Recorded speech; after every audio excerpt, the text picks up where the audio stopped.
జరిగింది మీకు ఎట్లా తెలుస్తాను? అసలు చర్చనే జరగదు లోపల. భారతీయ జనతా పార్టీ ఇవాళ జరిగిన సమావేశ వివరాలన్నీ కూడా రాష్ట్ర అధ్యక్షులు కిషన్ రెడ్డి గారు ఎవరొకరు బాధ్యత చెప్తారు. జరిగిన విషయాలన్నీ కూడా వాళ్ళు మీడియాకు స్పష్టం చేసే ప్రయత్నం చేస్తారు. ఆ బాధ్యత నాది కాదు. ఈరోజు భారతీయ జనతా పార్టీ ఏ సమావేశం నిర్వహించినా కూడా రాబోయే రోజుల్లో పార్టీని ఏ విధంగా ముందుకు తీసుకుపోవాలి, పార్లమెంట్ ఎన్నికల్లో భారతీయ జనతా పార్టీ అత్యధిక స్థానాలు ఏ విధంగా గెలిపించుకోవాలని చర్చ జరుగుతుంది తప్ప వేరే విషయాల గురించి చర్చ జరగదు. దాంతో ఆ విషయాలు చర్చించి మేము టైం వేస్ట్ చేసుకోము. కానీ ఏం చర్చ జరిగింది ఏందనే విషయాలు ఆల్రెడీ ఎవరికొకరు బాధ్యత స్పోక్స్ పర్సన్సా, రాష్ట్ర ప్రధాన కార్యదర్శుల సీనియర్ నాయకులు ఎవరికొరికి బాధ్యత అప్పచెప్తారో వాళ్ళు చెప్పే ప్రయత్నం చేస్తారు.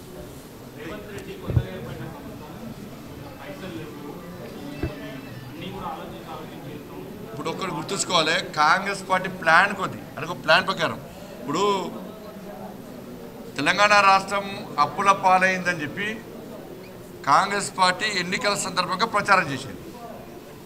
భారతీయ జనతా పార్టీ కూడా ఎన్నికలప్పుడు టీఆర్ఎస్ పార్టీ ప్రభుత్వం, బీఆర్ఎస్ పార్టీ మూర్ఖత్వ ప్రభుత్వం కేసీఆర్ నేతృత్వంలో తెలంగాణ రాష్ట్రాన్ని అప్పుల పాలు చేసిందని చెప్పి మేము కూడా ప్రచారం చేస్తాం. ప్రజలకు కూడా వాస్తవం తెలిసి ఒక్కొక్కరి పేరు మీద 1,60,000 అప్పు చేసిన విషయం ప్రజలు కూడా తెలుసుకున్నారు. కాంగ్రెస్ పార్టీకి అధికారం ఇచ్చారు, కాంగ్రెస్ పార్టీని నమ్మారు, కాంగ్రెస్ పార్టీకి అధికారం ఇచ్చారు. కానీ కాంగ్రెస్ పార్టీ ఎన్నికల సందర్భంగా 5 గ్యారెంటీలు 6 గ్యారెంటీలు ఇచ్చింది. మరి కాంగ్రెస్ పార్టీ ప్లాన్ ఏంది? ఇప్పుడు తెలంగాణ రాష్ట్రం అప్పుల పాలైందనే విషయం వాస్తవం. మీరు చెప్పారు, మేము చెప్పినాం, ప్రజలు కూడా నమ్మారు. అప్పుల పాలు చేసిన వాస్తవమే. మీరు 6 గ్యారెంటీలు అమలు చేస్తాం 100 రోజుల పాటు అని కూడా వాస్తవమే. కాబట్టి ఈ 6 గ్యారెంటీలను ఏ విధంగా అమలు చేస్తారు, తెలంగాణ రాష్ట్రంలో అప్పులను ఏ విధంగా తీరుస్తారు అనే ప్లాన్ మీకైతే ముందున్నారు. ఎన్నికల ముందు మీరు 6 గ్యారెంటీలు ఇచ్చినప్పుడు మీకైతే ప్లాన్ ఉంటుంది. ఆ ప్లాన్ ఏందో ఇప్పటికీ ప్రజలు వివరించాలి. మీరు నేను ప్రజలకు ఇప్పటికి కూడా ఒక భయాందోళనలో ప్రజలు ఉన్నారు. అప్పుల పాలైంది తెలంగాణ రాష్ట్రం, ఒక్కొక్కరి పేరు 1,60,000 అప్పు అయింది. ఈ అప్పులు కాంగ్రెస్ పార్టీ ఏ విధంగా తీరుస్తుంది అని చెప్పేసి ప్రజలు ఒక వేచి చూస్తూ ఉన్నారు. దాన్ని పట్టించుకోకుండా కాంగ్రెస్ పార్టీ పార్లమెంట్ ఎన్నికల వరకు కూడా 6 లక్షల కోట్లు అప్పు చేసింది, 6 లక్షల కోట్లు అప్పు చేసింది అని చెప్పి టైంపాస్ చేస్తూ కాలం వెలువచ్చే ప్రయత్నం ఒక ప్లాన్ కాంగ్రెస్ పార్టీ చేస్తున్నది. కానీ ప్రజలు కాంగ్రెస్ పార్టీ యొక్క ప్లాన్ గుర్తిస్తున్నారు. కానీ కాంగ్రెస్ పార్టీ ప్రజల విశ్వాసం చూరగొండాలంటే ఇప్పటికైనా కూడా మీ ప్లాన్ ఏంది? 6 లక్షల కోట్ల అప్పును ఏ విధంగా తీరుస్తారు? ఈ 6 గ్యారెంటీలను 100 రోజుల్లో ఏ విధంగా అమలు చేస్తారో మీరు చెప్పాలి. ఇది చెప్తేనే ప్రజలకు మీద విశ్వాసం ఏర్పడుతుంది. మళ్ళీ ఇదే 6 లక్షల కోట్లు అప్పు చేసింది అని చెప్పి మళ్ళీ పోయినసారికి బీఆర్ఎస్ పార్టీ ఫస్ట్ టైం గెలిచినాం, మేము కొత్త గెలిచినప్పుడు తెలంగాణ రాష్ట్రము ధనిక రాష్ట్రం, అప్పుడు కొత్త గెలిచాం, మా తెలంగాణ రాష్ట్రం మేము కనీసం సంధానించుకోవద్దా అన్నారు. ఇప్పుడు కాంగ్రెస్ పార్టీ కూడా మళ్ళీ ఈ 2 సంవత్సరాలు టైంపాస్ చేసి అరే మొన్ననే కొత్తగా ఏర్పడ్డది సంధానించుకోవద్దా అని చెప్పే ప్రయత్నం చేస్తే మాత్రం ప్రజలు విశ్వసించారు. మీది ఒక జాతీయ పార్టీ, గతంలో ఈ రాష్ట్రాన్ని పాలించినటువంటి అనుభవం ఉన్న మీకు దేశాన్ని పాలించే అనుభవం ఉన్నది. కాబట్టి అనుభవజ్ఞానం మీరు 6 లక్షల కోట్లు అప్పు చేసినప్పుడు అప్పులు ఏ విధంగా తీస్తారు, 6 గ్యారెంటీలు ఏ విధంగా అమలు చేస్తారు, మీకు ప్లాన్ ఉంటుంది. ఆ ప్లాన్ను ప్రజలకు వివరించి ప్రజల లోపల ఒక భరోసా విశ్వాసం నింపాల్సిన బాధ్యత ఉంది. నేను ఒకటే చెప్తున్నాను ఇవాళ, సరే పైసలు ఖర్చు లేని పని మీరు చేయాలి. ఫస్ట్ పైసలు ఖర్చు ఉన్నదేమో అప్పులు అంటున్నారు. అప్పుల పాలైంది, దాంతో నష్టం జరుగుతుంది. మనకు అప్పులు ఏ విధంగా తీరుస్తారో మీరు చెప్తే పెట్టుబడులు వస్తాయి. అప్పులు ఏ విధంగా తీస్తారో మీ ప్లాన్ బహిరంగపరిస్తే పెట్టుబడులు వస్తాయి, ప్రజలకు ఒక భరోసా విశ్వాసం ఏర్పడుతుంది. పోనీ అప్పులు పక్కకు పెట్టి అప్పులు కానీ ఖర్చు లేని పనులు చేస్తున్నారంటే అది చేస్తలేదు. ఇవాళ మీరు ఒక 5 డిమాండ్ మేము చేస్తున్నాం. మేము అడుగుతున్నాం రాష్ట్ర ప్రభుత్వాన్ని, రాష్ట్ర ముఖ్యమంత్రి గారిని. ఇప్పుడు డ్రగ్స్ కేసు దాని మీద బీఆర్ఎస్ పార్టీ ప్రభుత్వం సిట్ వేసింది. ఈ డ్రగ్స్ కేసు ఏమైందో మీరు తిరిగి చూడండి. దానిలో ఎంత పెద్దోళ్ళైనా గుంజుకారండి బయటికి. మొత్తం డ్రగ్స్ కేసులు మొత్తం పూర్తిగా నిర్వీర్యం చేశారు. పెద్ద పెద్దోళ్ళు హస్తం ఉందని చెప్పి దాన్ని మూసేసిండు. రాష్ట్ర అప్పుడు మాజీ ముఖ్యమంత్రి కేసీఆర్ ఒక్క వారం రోజులు మొత్తం ఏగా ఊగదమ్ముడు ఉపన్యాసాలు ఇచ్చిండు. టీవీలలో బ్రేకింగ్ మొత్తం తెలంగాణ ప్రజలు మొత్తం షేక్ అయిపోయారు. ఎవరిని ఇష్టపెట్టడం వాళ్ళు అధికారం తిట్టిడు, వాళ్ళు తిట్టిడు. డ్రగ్స్ కేసు పోయింది. అధ్యాయాల బయటికి వాళ్ళ ఇంటర్మీడియట్ విద్యార్థులు, చాలామంది ఇంటర్మీడియట్ విద్యార్థులు గ్లోబరీనా అనే మూర్ఖత్వ సంస్థ వల్ల, రాష్ట్ర ప్రభుత్వం నిర్లక్ష్యం వల్ల వాళ్ళ చాలామంది పసిపిల్లలని ఇంటర్మీడియట్ విద్యార్థులు ఆత్మహత్య చేసుకున్న సంఘటన విషయాలు విచారణ జరపండి. దాని కేసీఆర్ కుటుంబ సభ్యుల హస్తం ఉంది. దాని గ్లోబరీనా సంస్థ వెనుక ఎవరున్నారు? ఎవరి బినామీ సంస్థ? డ్రగ్స్ కేసు మూసేయడానికి కారకులు ఎవరు? గ్లోబరీనా ఇంటర్మీడియట్ విద్యార్థుల విచారణను మూసేసడానికి కారకులు ఎవరు? పట్టుకారండి వాళ్ళను. టీఎస్పీఎస్సీ పేపర్ లీకేజ్ విషయంలో ఇందుకు విచారణ మళ్ళీ కొనసాగిస్తలేరు మీరు. లీకేజ్ కారకులు ఎవరు పిఎల్ ఉన్నారు? టీఎస్పీఎస్సీ కేసును నిర్వీర్యం చేసింది ఎవరు? నిర్వీర్యం చేసే వ్యక్తులను కూడా మీరు విచారణ జరపాలి. 317 జీవోను సవరించరా? చెట్టుకోరు పుట్టకోరై ఇప్పటి కూడా ఉద్యోగస్తులు ఇబ్బంది పడుతున్నారు. వాళ్ళ ఉపయోగం తీసుకోండి. దానివల్ల లాభపడితే వాళ్ళని కొనసాగించండి, సవరించండి వాడిని. ఇవాళ ఇప్పటి కూడా చాలామంది ఉద్యోగస్తులు ఉపాధ్యాయులు అందరూ కూడా ఇబ్బంది పడుతున్నారు 317 జీవో వల్ల. దాన్ని మీరు సవరిస్తారా? ఖర్చు లేని పని అంతా కూడా మీకు పైసలు వచ్చే పని చెప్తే. నయీం కేసు, నయీంని ఎన్కౌంటర్ చేసిండు. అప్పుడు ఏమైంది? ఎన్కౌంటర్ చేసే సమయంలో విచారణ సంస్థకు సంబంధించిన అధికారులే లారీలో డాక్యుమెంట్స్ దొరికినాయి, వీటి మీద విచారణ జరుపుతూ చెప్పి అప్పుడు విచారణ జరుపుతూ అధికారులే స్పష్టం చేశారు. మరి నయీము అక్రమంగా సంపాదించిన ఆస్తి పాస్తులు ఎవరి దగ్గర ఉన్నాయి? నయీము దగ్గర స్వాధీనం చేసుకున్నటువంటి డాక్యుమెంట్స్ ఎక్కడున్నాయి? నయీం మీద సిట్ ఏమైంది? ఆ నయీము సంబంధించిన కేసును మీరు తవ్వితే చాలామంది చాలా పార్టీల నాయకుల బండారం అంతా బయటపడుతుంది. బీఆర్ఎస్ పార్టీ వాళ్ళు ఎక్కువ ఉన్నారు దానిలో, వాళ్ళ హస్తం ఉంది దానిలో. కాంగ్రెస్ పార్టీ నాయకులు కూడా దీనిలో ఉన్నారు. కానీ చాలామందికి నయీం కేసు అంటే భయపడతారు. చాలా బాగా అనిపిస్తుంది వాళ్ళకి. నయీం సంపాదించిన ఆస్తులు ప్రభుత్వం స్వాధీనం చేసుకునే ఆస్తులను చూస్తే ఒక జిల్లాను 2-3 జిల్లాను పూర్తిగా పరిపాలించవచ్చు. అన్ని వేల కోట్ల రూపాయలు అని చెప్పి అప్పుడే విచారణ అధికారులు చెప్పారు. కాబట్టి ఈ 5 విషయాలలో ప్రభుత్వము ముందుకు వస్తే ప్రజలు మిమ్మల్ని విశ్వసిస్తారు. మళ్ళీ మీరు కాళేశ్వరం పేరుతోనో ఇంకో పేరుతోనో మీరు కాళేశ్వరం మీద విశ్వాసం ఎక్కడిది మీకు? కాంగ్రెస్ పార్టీకి అధికారంలో లేనప్పుడు సిబిఐకి వేయాలని మీరే అన్నారు. అధికారంలోకి వచ్చాక సిబిఐకి ఇస్తే మేము విచారణ చేస్తామంటే మీరే ముందుకు వస్తలేరు. సిట్టింగ్ చేస్తూ విచారణ ఇప్పటికే 100,000 కేసులు పెండింగ్ ఉన్నాయి. వాళ్ళే చచ్చిపోతున్నారు. ఉన్న కేసులను విచారణ చేయలేక వాళ్ళు ఇబ్బంది పడుతున్నారు. మళ్ళీ ఈ కేసు ఇస్తే ఎప్పుడు విచారణ జరుగుతుంది? కాబట్టి సిబిఐకి చేయడానికి అభ్యంతరాలు ఏంది? కాబట్టి ఏదో టైంపాస్ పాలిటిక్స్ చేస్తే తెలంగాణ ప్రజలు అంత అమాయకులు కాదన్న విషయాన్ని కాంగ్రెస్ పార్టీ గుర్తించాలి. ఇలా కిషన్ రెడ్డి గారు సిబిఐనే గొర్రెల మంద దాడి చేసేది, గుంట నక్కలు గొర్రెల దాడి చేస్తున్నారు, మంద దాడి చేస్తున్నారు. మీరు సిబిఐ విచారణకు సిద్ధమా కాదా? సిద్ధం కాదు చెప్పండి. మేము సిబిఐ విచారణకు సిద్ధం కాదు.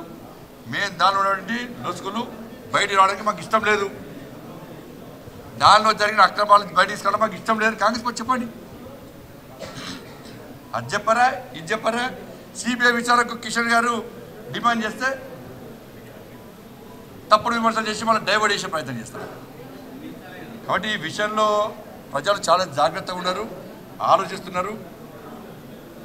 తెలంగాణ రాష్ట్రం అభివృద్ధి జరగాలంటే, ఈ అప్పుల పాలని తెలంగాణ రాష్ట్రాన్ని కాపాడబడాలంటే, సంక్షేమ పథకాలు అమలు జరగాలంటే కేంద్రంలో తిరిగి ఫిర్ ఎక్ బార్ మోడీ సర్కార్ అని చెప్పి ప్రజలు ఆలోచిస్తున్నారు. కాబట్టి ఇవాళ తిరిగి కేంద్రంలో నరేంద్ర మోడీ ప్రభుత్వం ఏర్పడబోతుంది. కాబట్టి తెలంగాణ రాష్ట్రం నుంచి కూడా ఎక్కువ సంఖ్యలో పార్లమెంట్ సభ్యులను భారతీయ జనతా పార్టీ సభ్యులను గెలిపిస్తే ఇంకా ఎక్కువ నిధులు వచ్చే అవకాశం ఉంది. మోడీ గారిని ఒప్పించి మెప్పించి సార్ తెలంగాణ ప్రజలు కేంద్రంలో భారతీయ జనతా పార్టీ ప్రభుత్వం ఏర్పడాలని కోరుకున్నారు సార్. అందుకే ఎక్కువ సంఖ్యలో పార్లమెంట్ సభ్యులను గెలిపించారు. తెలంగాణ రాష్ట్ర అభివృద్ధిని చేయాలి సార్, దానికి ఇంకా సహకరించాలి సార్. గతంలో ప్రభుత్వం కేంద్ర నిధులను వాడుకోలే, కేంద్ర ప్రభుత్వానికి అభివృద్ధి చేద్దామని సహకరించలే. అది దుర్మార్గ ప్రభుత్వం, మూర్ఖ ప్రభుత్వం, దాని పీడ విరగడైంది సార్.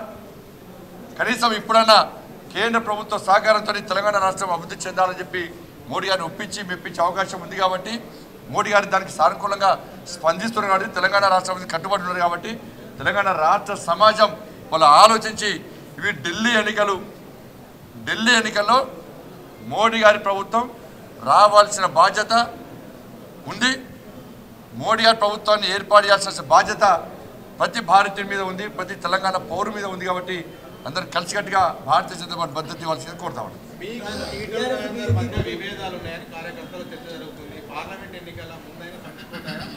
నాకైతే ఎవరితోని విభేదాలు మీ అందరు తెలుస్తుండే, అందరితో కలిసి కొలిసి కలుగొలుపుగా అందరితో ఉండే వ్యక్తి ఈటల రాజేందర్ అటువంటి వ్యక్తే. అందరూ చాలామంది పార్టీని వదిలిపెట్టి పోయినా కూడా ఈటల రాజేందర్ గారు పార్టీని నమ్మి, మోడీ గారి నాయకత్వం నమ్మి, పార్టీ సిద్ధాంతాన్ని నమ్మి వాళ్ళ పార్టీలో కొనసాగుతున్న నాయకుడు. కాబట్టి వారి ఆలోచన కూడా పార్టీ తీసుకుంటుంది. గతంలో తీసుకున్నాం, నేను అధ్యక్షుడు తీసుకున్నాం. తప్పకుండా అందరూ కలిసిమెలిసి ఉంటున్నాం, కలిసిమెలిసి ఉంటాం కూడా.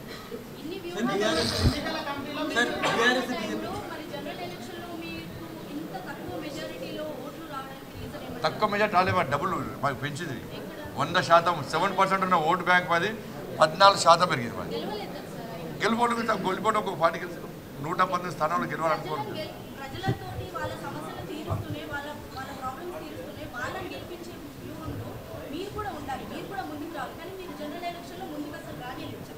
ఎవరు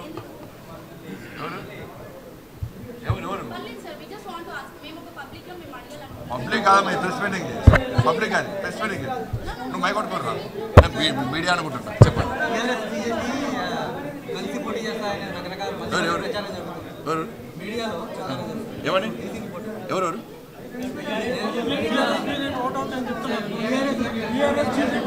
బీఆర్ఎస్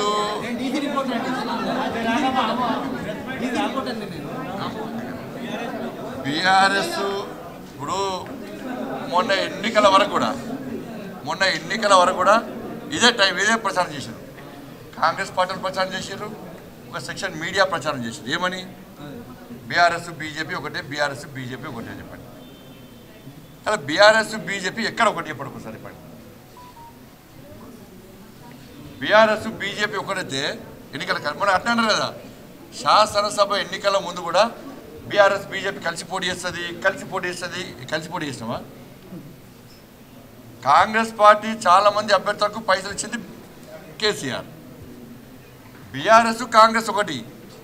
ఇవాళ రాబోయే పార్లమెంట్ ఎన్నికల్లో బీజేపీని ఓడగొట్టాలి, బీజేపీ స్థానాలు రాకుండా చేయాలని చెప్పి బీఆర్ఎస్ కాంగ్రెస్ కలిసి ఆడుతున్న నాటకం ఇది.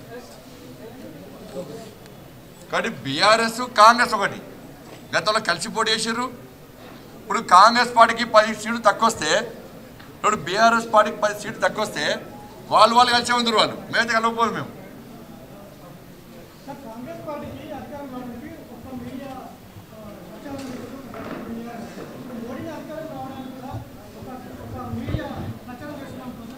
అందరు సహకరించాలని కోరుతున్నాను. నేను మీడియా అంతా సహకరించాలని కోరుతున్నాను.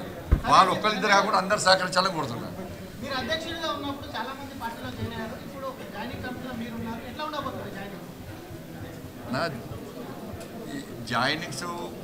జాయినింగ్ కావాల్సిన బాధ్యత కావాల్సిందే, దాన్ని ఏ ఇబ్బంది లేదు, ఎవరైనా రావాల్సిందే. మోడీ గారి నాయకత్వం పార్టీ సిద్ధాంతాన్ని స్వార్థ రాజకీయాల కోసము, స్వలాభం కోసము వచ్చేటువంటి నాయకులను భారతీయ జనతా పార్టీ స్వాగతించదు, మనం ప్రోత్సహించదు. పార్టీ యొక్క ఐడియాలజీ, పార్టీ సిద్ధాంతాన్ని పార్టీ మోడీ గారి నాయకత్వం నమ్మస్తే తప్పకుండా స్వాగతిస్తాము. ఇవాళ మళ్ళీ చెప్తున్నా, బీఆర్ఎస్ పార్టీ మునిగిపోయిన నావా, అది కాంగ్రెస్ పార్టీ మునిగిపోయే నావా. కాబట్టి భారతీయ జనతా పార్టీని ఆదరించండి. బీఆర్ఎస్ పార్టీ కార్యకర్తలు కూడా ఆలోచించాలి. మీ పార్టీ నా ఘర్కా నా ఘాట్కా అనే పరిస్థితి. ఇలా పార్లమెంట్లో పార్టీకి ఓటేస్తే ఏ లాభం? అది మూసి నదిలో వేసినట్టు. బీఆర్ఎస్ పార్టీ ఓటేస్తే ఢిల్లీ మొన్న కేసీఆర్ కొడుకు అంటున్నాడు, ఆయన ఇంకా అహంకారం తగ్గలేదు. బీఆర్ఎస్ పార్టీ ఓడిపోవడానికి కారణం కేసీఆర్ కొడుకు యొక్క అహంకారమే. ఇది 100% ఫ్యాక్ట్. కానీ ఇంకా మేము ఇంకా అధికారంలో ఉన్నాం, ఇంకా అహంకారం తప్పలేదు. ఏదైనా కాంగ్రెస్ పార్టీ వాళ్ళు కరెక్ట్ కౌంటర్ ఇస్తలేరు, మేము ఇస్తున్నాం కౌంటర్ కాబట్టి. అధికారులు పార్టీ కౌంటర్ ఇస్తలేదు, వాళ్ళు కలిసి ఉంటారు ఇద్దరు. కౌంటర్ మేము ఇస్తున్నాం కాబట్టి వీళ్ళు మా మీద మందలకే పడుతున్నారు, వీళ్ళు వాళ్ళు కలిసి. బీఆర్ఎస్ పార్టీ గెలుస్తారట, పార్లమెంట్లో తెలంగాణ వాదం వినిపిస్తారట. నీ పార్టీలకు వెళ్ళి తెలంగాణ పేరునే తొలగించిన మూర్ఖత్వ పార్టీని ఇది. నీ పార్టీలకు వెళ్ళి తెలంగాణ అన్నటువంటి పదాన్ని తీసేటువంటి పార్టీ నీ పార్టీ. మరి మీ అయ్యవై మహారాష్ట్రలో పోటీ చేస్తారు. ఇవాళ బీఆర్ఎస్ స్పష్టం చేయాలి, మీది జాతీయ పార్టీ ప్రాంతీయ పార్టీ. మీ అయ్యవై ఏం చెప్పిండు?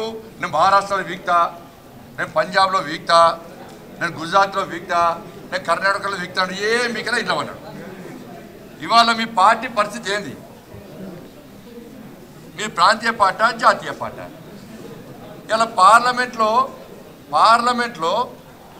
మీరు గెలిస్తే తెలంగాణ రాష్ట్రానికి వచ్చే ఫైదా అయింది. మీ అయ్య తెలంగాణకు ఏర్పడకముందే తెలంగాణ ఓటింగ్ జరిగేటప్పుడు మీ అయ్య ఇంట్లో ఉన్నాడు. కనీసం తెలంగాణ చర్చల్లో పాల్గొనలే పార్లమెంట్లో.